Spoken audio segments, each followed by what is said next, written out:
Guys, good morning.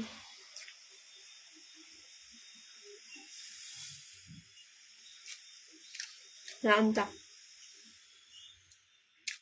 Kain tayo. Siopaw.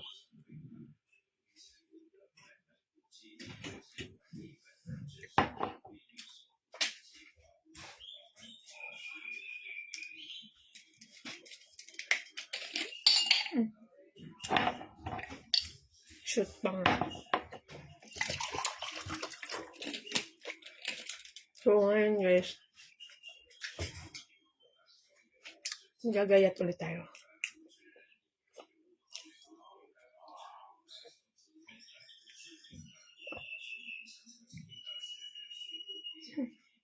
Malamig. Hindi na talaga ako sanay uminom ng malamig.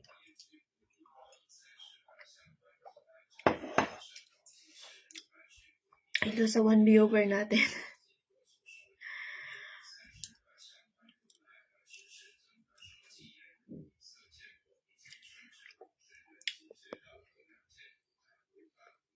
Hindi ko makita kasi kung sino yung ano. Palibhasa hindi tayo maalam sa social media.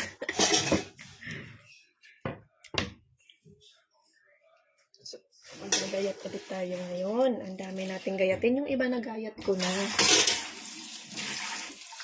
Hanggang gayat lang naman ako guys dito. Nagluluto daw siya mamaya na noodle na walang sabaw.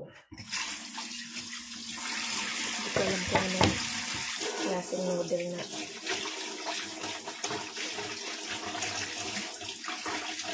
Yan lang ulit ang kakainin namin siguro.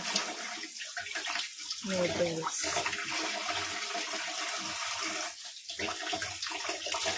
Hindi na nakanay dito ng ano.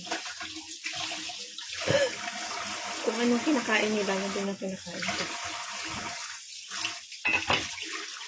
So, mag-i-energy pa tayo. Mag-i-energy pa tayo. Hindi naman tayo kagandahan para mag-i-energy pa.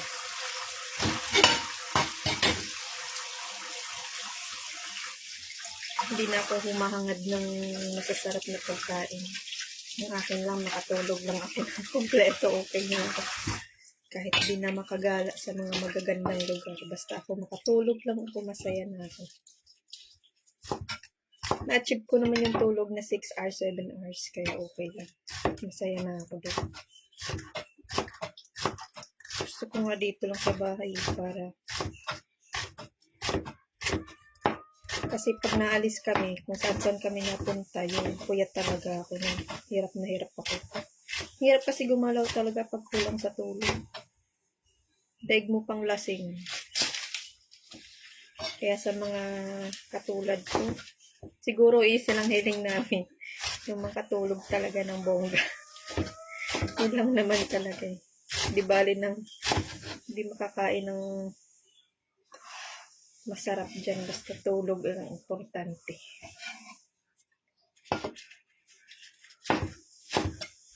Minsan, late na ako nakatulog, lalo may mga bisita. Pinapatulog naman niya ako, kaso nga lang, syempre, bilang trabaho natin yun, hanggat hindi patulog yung ating alaga.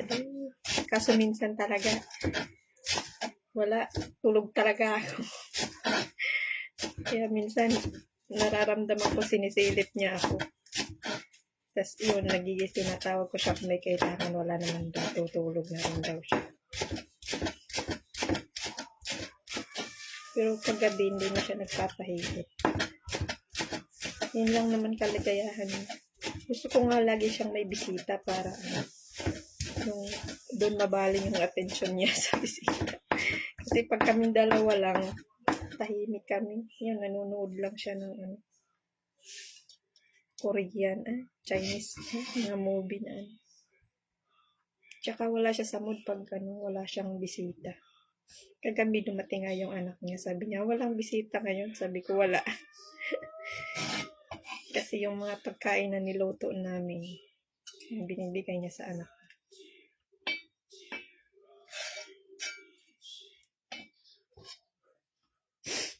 So, yan guys. Tapos na tayo magayat. Yan lang naman. Tapos na kasi ako magayat lahat.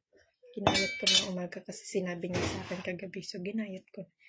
Mamaya, nandito na yun. Kasi, hindi na niya ako sinama kasi nagpapacheck up siya sa mata niya. Siya na lang. Kasi may nagagawa dito.